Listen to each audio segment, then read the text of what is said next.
entre ces substances seules. On sait pertinemment qu'il y en a déjà dans l'air, effectivement. Ça ne nous inquiète pas. Par contre, c'est les effets concomitants qui, personnellement, me font très peur. Car les polluants, ils agissent en synergie.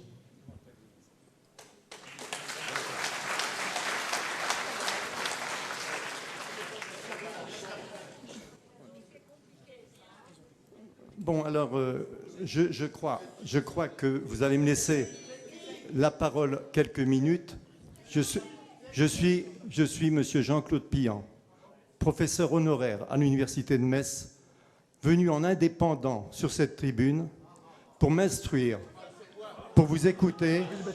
Écoutez, ce serait pareil. Laissez parler le maître d'ouvrage, s'il vous plaît. Ce serait pareil. Bien. Je ne suis pas le médecin des hommes.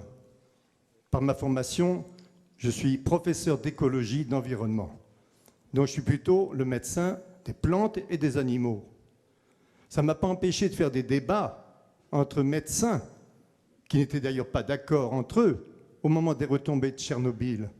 Donc je ne crois pas qu'il y ait des scientifiques qui aient la science totale, infuse et toujours connaissant la vérité des choses. Bon, en ce qui me concerne, si j'ai dit professeur honoraire, c'est que je viens d'être mis à la retraite. Et donc, en fait, ce que je voudrais vous dire, c'est l'expérience des 35 dernières années que j'ai vécues en tant que professeur, en étant directeur de thèse de travaux d'écologie, d'environnement, d'écotoxicologie, c'est-à-dire l'impact des poisons sur les animaux, les plantes, la chaîne alimentaire, en y intégrant au sommet l'homme qui, par sa nutrition, évidemment, sa respiration, etc., a des contacts avec ces pollutions. Ce que je voulais dire en ce moment, c'est que, arrivant ici, comme premier collègue de Jean-Marie Pelt à l'Institut européen d'écologie, je savais très bien qu'un monde industriel existait en Lorraine, puisque je l'avais découvert en venant de Bretagne, et je n'étais pas habitué à voir des ciels teintés de rouge à chaque fois qu'on faisait donc une coulée de la sidérurgie. De même, je n'étais pas habitué à voir une rivière qui, tous les 8 jours, avait ses poissons tués par des échappées de cyanure. Donc, j'ai bien découvert en Lorraine un milieu extrêmement pollué. Résumez, parce qu'il y a le temps qui passe. Industriel. Nous sommes là pour poser des questions. Alors c'est très bien ce que vous dites et nous sommes totalement très honorés par votre présence. Ceci étant dit, si vous monopolisez la parole pour nous raconter toute votre carrière, et j'en suis tout à fait désolé, nous, on ne pourra pas poser les questions qui sont importantes pour nous. Merci. S'il vous plaît. Moi, j'ai qu'une question à vous poser.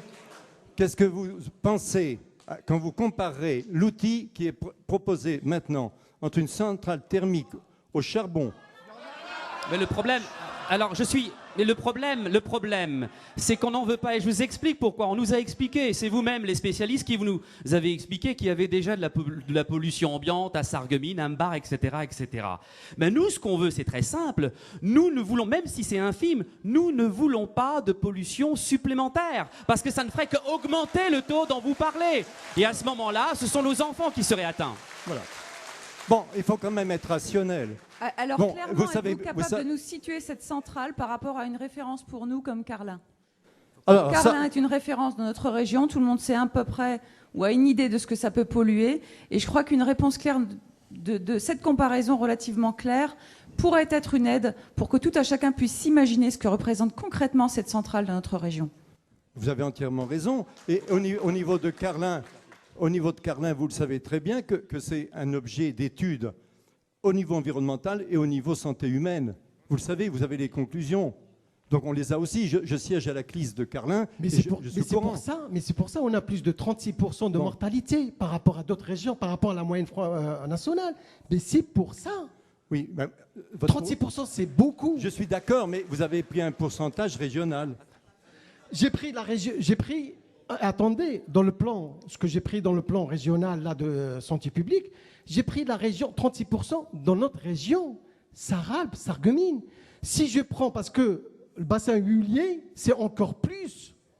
C'est plus de 36%, il faut que vous le sachiez. Mais alors, je serais d'accord avec vous et je veux vous Ah, dire... merci beaucoup.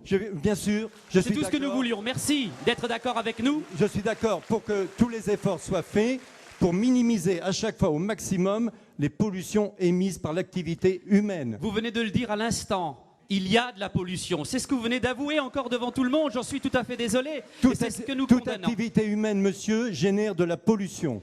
Absolument, mais cette activité-là, nous n'en avons pas besoin.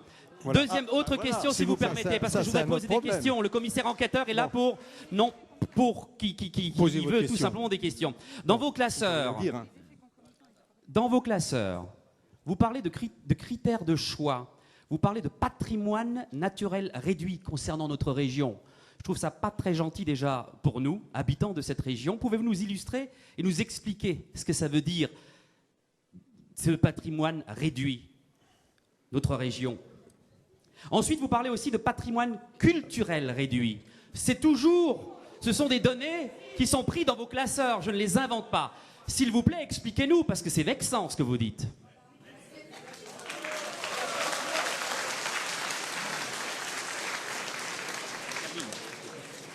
Je vais essayer de vous répondre.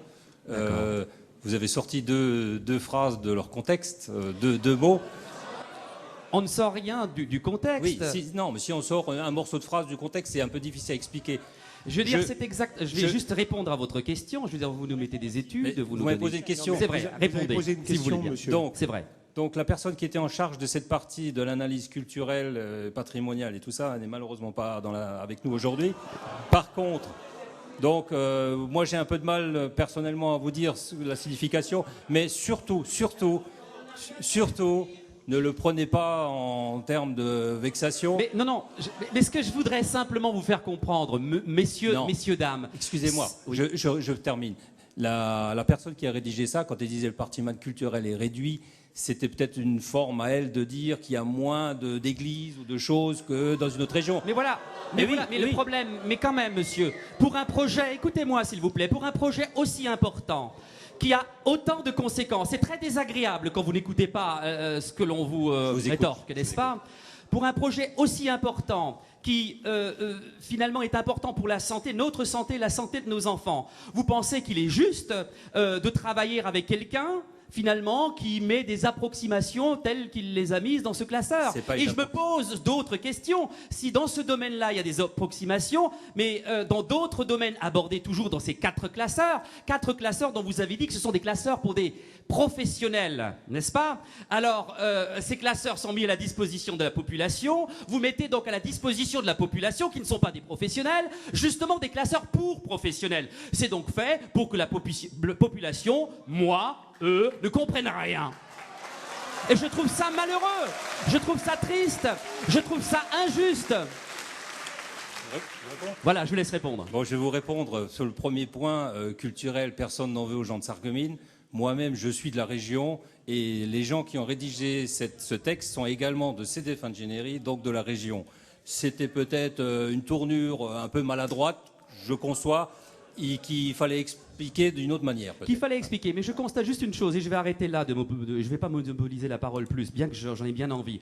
Mais je constate, si j'additionne tournure maladroite, hésitation, j'étais mal à l'aise pour vous, madame, j'en suis désolé, je suis sûr que vous êtes très charmante, mais là, pour les réponses que vous nous avez données, vraiment, c'était pas très bien. Non, ce que je veux dire tout simplement, et sans faire de polémique, franchement, on s'attendait à avoir des réponses claires, précises. On pensait ne pas avoir d'hésitation. On pensait même, et je vous le dis très simplement, je pensais sortir de cette réunion lynché. C'est pas vrai. Vous nous mettez encore plus de doutes, pas de doute du fait que nous sommes contre.